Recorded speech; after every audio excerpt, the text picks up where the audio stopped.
Good evening, everyone. It's Shamila Ramjawan coming to you from the Red Corner Chat. This evening, I've got Riona Rajkumar from Pietermaritzburg, South Africa, who is going to take us through her journey of being such an inspiration.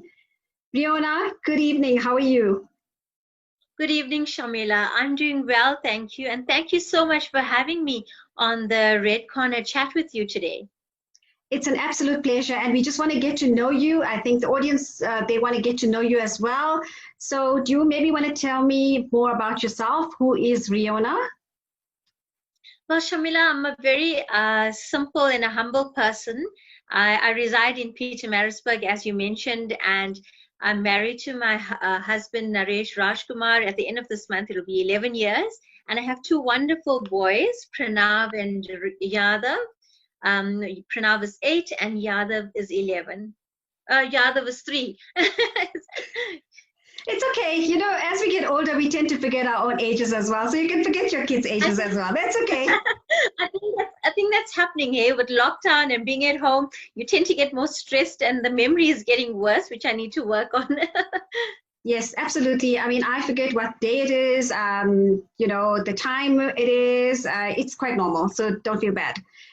Riona, just take me through growing up as a person. Were you this confident? I think it was definitely, it was nurtured a lot, by my mom. I was a very introverted person, but my mom recognized, I think, the talents that I had. I enjoyed dancing, being on stage from a young child, and she nurtured that in me.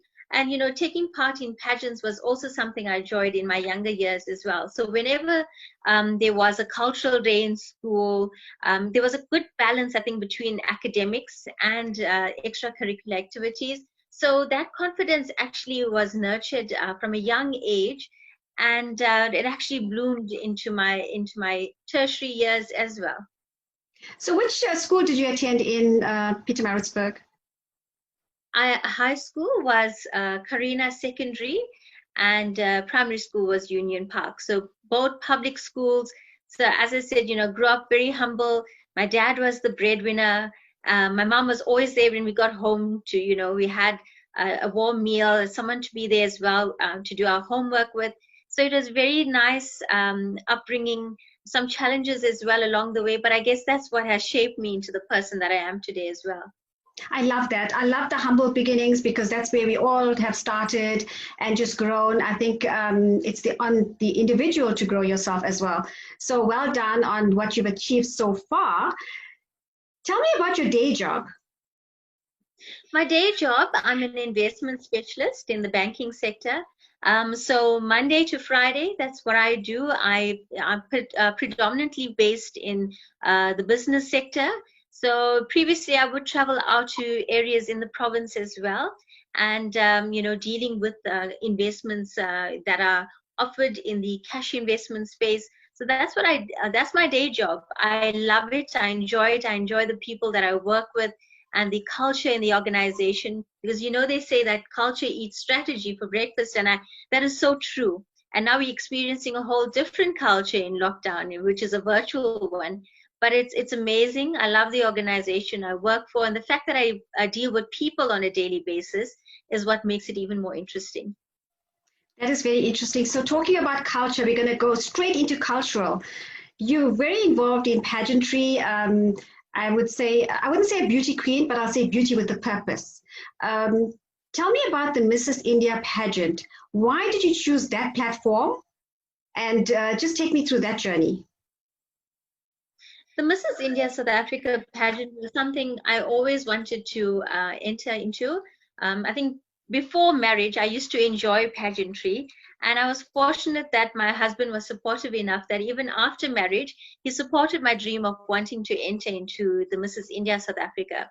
And the reason why the Mrs. India South Africa, because it was multifaceted in that it embraced one's intellectual abilities, the talent that we had as well, and various facets in terms of giving back to the community, which also looked at the entrance or the participants in the pageant participating in community and charity initiatives, and was something that I always enjoyed doing. And I thought it was a nice platform to bring it all together and be able to enjoy and get on stage with other like-minded women as well, and share that experience with.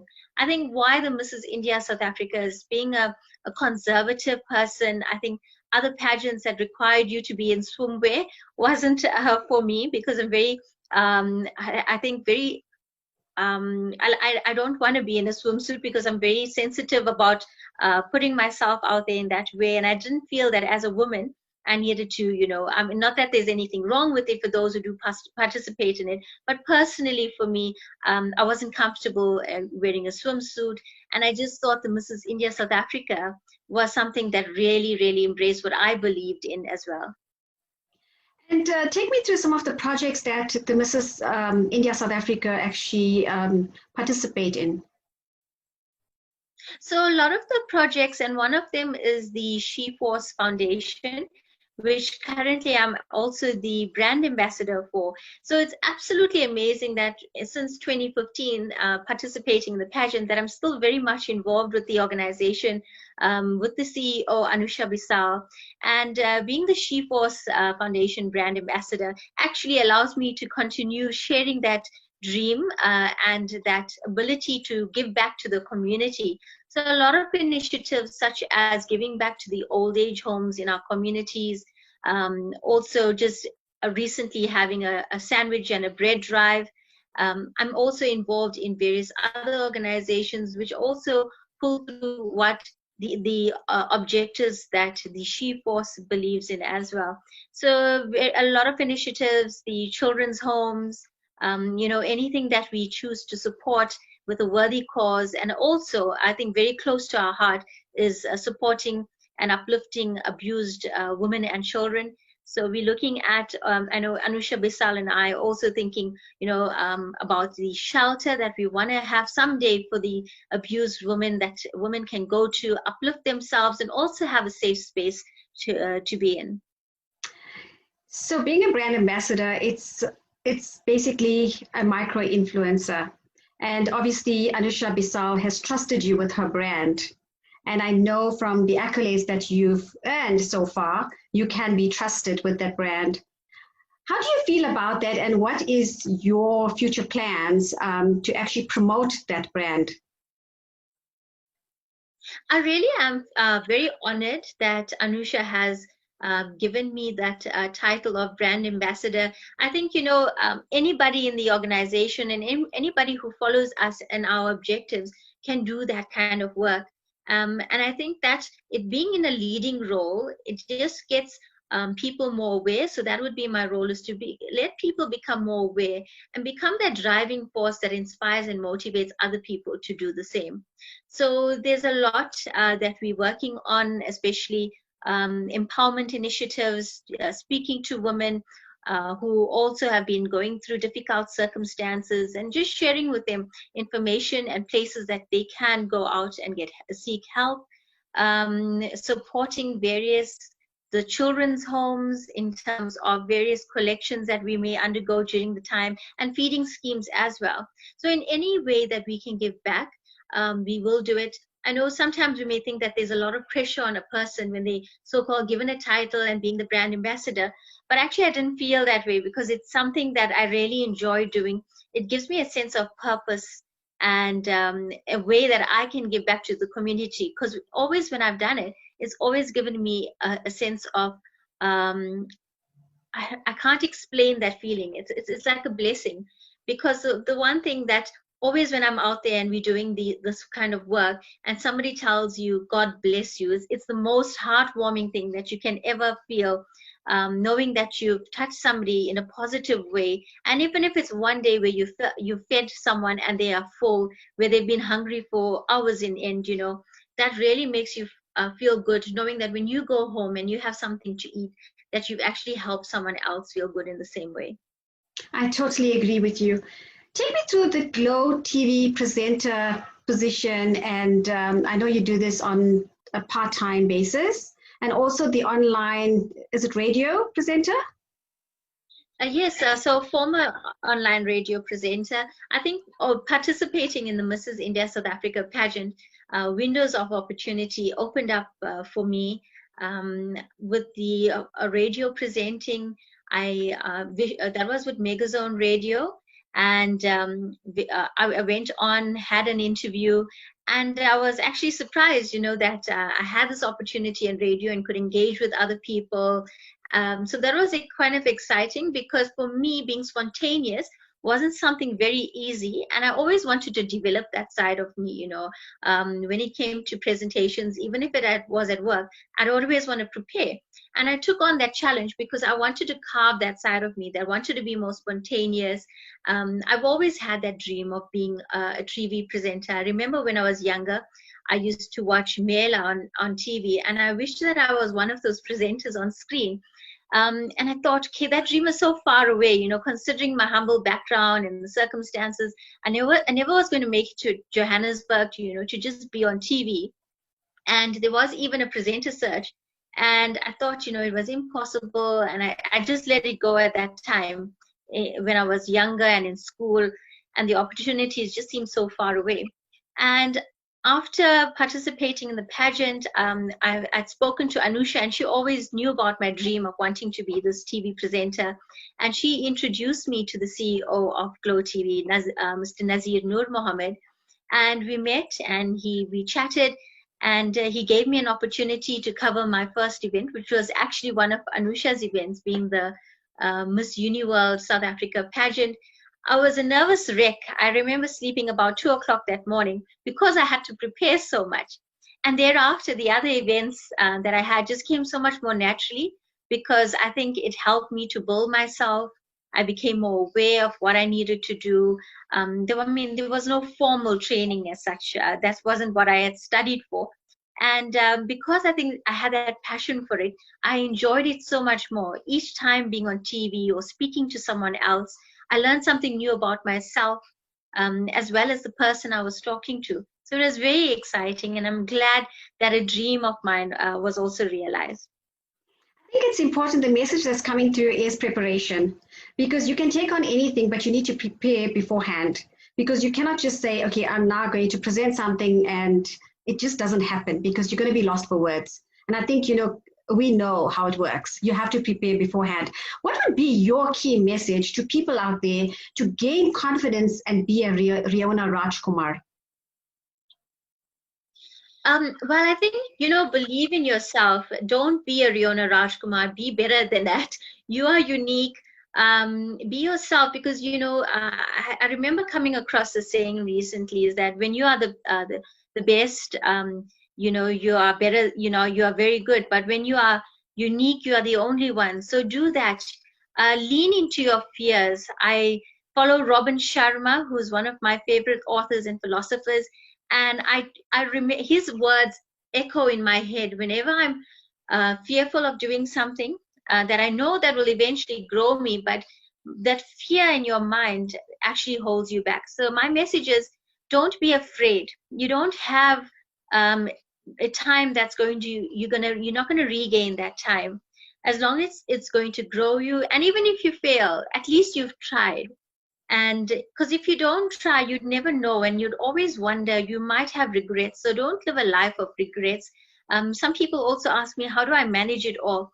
And yes, I do get tired, but I also feel that someday we're going to sleep forever, and I want to make this life meaningful, as long as it's not hurting anybody in the process, even my family. Try to balance it all, but don't be afraid. Turn that fear into energy that's going to catapult you forward.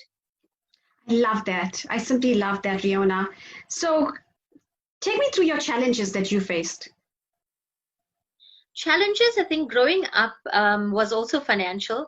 As I mentioned, my dad was the sole breadwinner, and I never knew if I was going to go to university, because I didn't know where the funds were going to come from. And the teachers and everyone around me believed in me. Also, that was a huge difficulty. So I didn't end up going to university on a full-time basis. I did apply for bursaries, but despite having good results, I never got those bursaries. So I said to myself that I was not going to sit down and waste those precious years. I applied for jobs, and I eventually got a job in a bank as well at the time, and I had started off there, and I worked and I studied. So I studied through UNISA, and no matter how long it took me, I made sure that I was going to finish it. And even as the years progressed, I got married, and I also studied while I was married. So some of the challenges, I remember having to do my MBA, and my firstborn was just 10 months old. And the first month I wanted to give up. I just told my husband that I can't do this because it's too much. I felt like a bad mother because I couldn't be there, just full time with my son. And I broke down crying. And my husband told me, just don't give up. The years will go. He's there to support. So I think also I was grateful to have that support and to be able to do that. And I think having that experience and being able to pay for my studies by distance learning while I worked was something that helped me along the way, and I appreciate it much more as well. Well done, and well done to your husband for that support, being that support structure, because we all know the MBA is a divorce course and you're still married. So that's great. So, Riona, what motivates you? What motivates me is, first of all, my family. They are the reason I do everything that I do, but also life. I just can't pinpoint just one thing, or I can't even just say that it's myself that motivates me alone. It's everything combined that keeps me going every day. Everyone that I meet ignites something within me, whether it's a negative circumstance or a negative situation where even someone might have been mean with me. It actually motivates me not to be like that type of person and to be a better person. So I think, first of all, I would say my family and life itself. So we're going through COVID-19. Everybody is going through different emotions. Some are stressed, some are not, some are keeping occupied. We're being mentally challenged. How do you stay stimulated and sane? It's a tough one. I remember going into level 5 of lockdown, and I went into the bathroom and I just cried because I knew that it was something important and I knew we needed to do it. But I didn't know how I was going to cope because I work full time. I had to cope with all the household chores, and then also having my son at home to homeschool him. It was a big juggle. But slowly I got used to it, and the family adjusted as well because it was something new for all of us.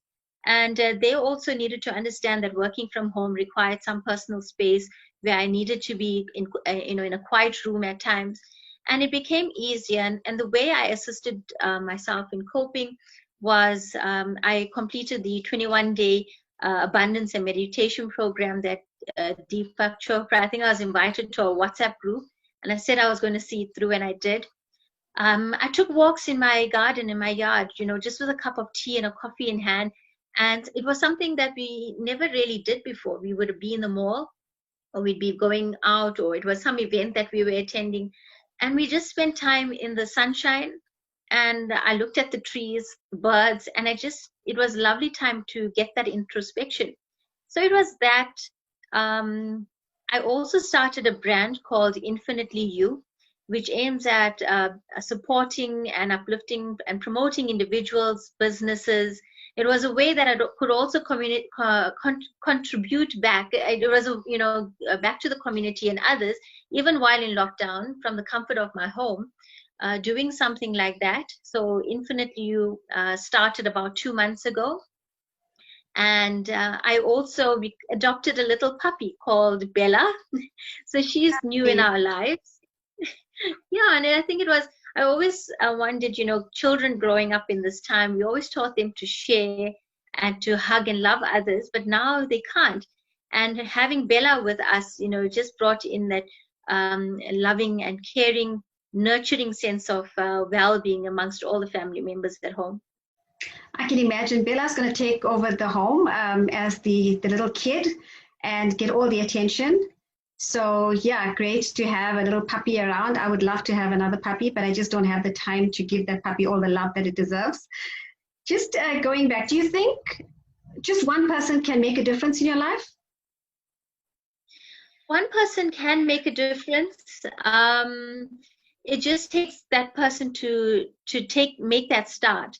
It's sort of like a domino effect, because when one person starts to make a difference, it has that ripple effect where more people are inspired and motivated to do the same. We've seen it where, like Nelson Mandela has took a stand and made a difference, but he had also other people standing up and fighting and supporting with him. Same with Gandhiji. So definitely one person can make a difference. Recently, I said I was doing the bread drive and the sandwich drive, and I knew we always talk about maybe 1,000 sandwiches and I couldn't do that because here of just being me and my family. So I said, I'm going to do little bits every weekend.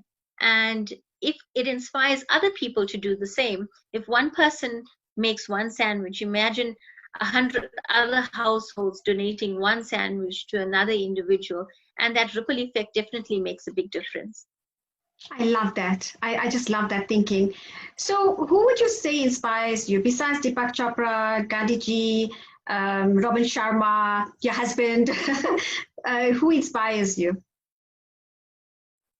Definitely my mom, Shamila. I know a lot of young ladies would say this, that it's their mom, because I've heard stories that my mom told me while I was growing up about her difficulty growing up, living in a foster home, had parents who, divorced, and her father was an alcoholic. And I knew the hardships that she she had undergone, and the dreams that she had for herself.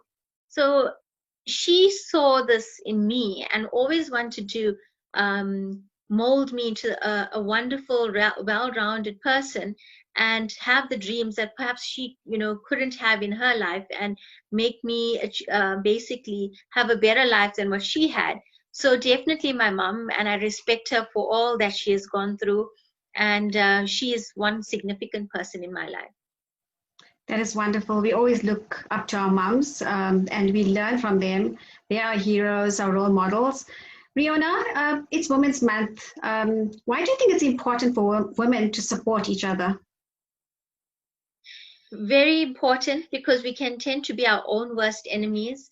Women often compete, and it becomes this, we've always heard it, as cliche as it may sound, that PhD, pull her down syndrome. And because it's all the jealousy and the ego that gets in between. But when women can support each other, we form a powerful circle that creates this tribe that is there to motivate, someone that she can turn to in times of difficulty, and knowing that another woman really has her back, and being genuine. I think with also social media, you tend to have this social media competition, with one trying to prove that her life is better than the other, and that cyberbullying that takes place amongst women as well. It's so important that we support each other, because we're the role models for our children. And I've seen this and heard stories of young little girls bullying other girls in school. And it's often the mothers that tend to fight with each other as well. So that's absolutely scary. If we actually support each other, we form excellent role models for our children. I totally agree with you. And I think it also stems from discipline. And, discipline begins at home. I always believe in that. So the youngsters will actually see what the parents are doing and how they behave towards other people as well. And I think, this whole debate about jealousy and women, I just can't understand it, because the pie is so big, go and grab your share. Don't worry about what someone else is doing. Rather support that person. And in that way, you're going to grow yourself as well, because your attitude plays such an important role. Most definitely, there's enough for everybody. Your light doesn't burn out when you light another person's candle. It's so true. When I actually have had, and the thing is, there is that jealousy, but I've actually had women tell me how I've inspired them and how I've motivated them, and those stories that we don't share. And I truly love and embrace that kind of relationship that we can have as women, because we can understand each other. We are natural nurturers, but we need to nurture our relationship with each other as well. That's the first place that it should start. Sure. Tell me, Riona, is there anything else that you would like to share on this platform? I would like to wish all the women a very happy Women's Month. The month is almost coming to an end, but remember that support doesn't end here. It's an ongoing one. It's an ongoing process. I would like you to please follow my journey with the She Force Foundation and come forward and support us. You know, you're welcome to email Anusha Bisal at the She Force Foundation or myself. We've collaborated, and I think we've also made excellent examples where us as women, with me having Nfinitely You and the She Force, we've actually collaborated and put together our skills in a way that can help other people. So I want to really say, do something different, lean into your fears, as I mentioned, and it starts from grassroots level as well, with your youth, the young children out there. Talk to your children. It's so important to know what's going on in their world as well, to be in touch and be a genuine and a humble human being, because when we leave this world, we don't take anything along with us, but it's important to leave that legacy. So do that. Touch another human being's life. You don't need a lot of money to do it. It can just be a simple phone call or a hello, and reach out to someone. You never know who's going through what. And although it may seem all rosy when we see it on social media, or you meet a person and they're smiling, just be kind, because you don't know how your words may impact another person. So I just want to leave you with that. Please, I hope my words cause a ripple effect, and someone out there who's listening start something new. And even if it's starting with themselves first, because only when we take care of ourselves can we give off the best to others. Such a powerful message, Riona. I think it's all about being in the present, acknowledging people for who they are, what they're doing, and that's going to grow yourself as well. So I think that's such important messages out there to people. Well done on all your achievements, all your accolades, everything that you're doing in the communities. Good luck on your ambassadorship for the She Force Foundation, and I wish you everything of the best going forward. Thank you for coming to chat to us. Thank you so much, Shamila, for having me again. The Red Chat Corner has been such a brilliant initiative on your part, and making use of virtual technology such as this really gets us to speak to more people. So a brilliant initiative. Congratulations to you, and I salute you this Women's Month. Thank you so much. Take care and all the best. Bye. Thank you. Goodbye. Thank you everyone for watching. If you would like to get onto the Red Corner chat, please drop me an email, redcornerchat@gmail.com, and let's get chatting. Let's share our stories and let's inspire everybody. Take care. Bye.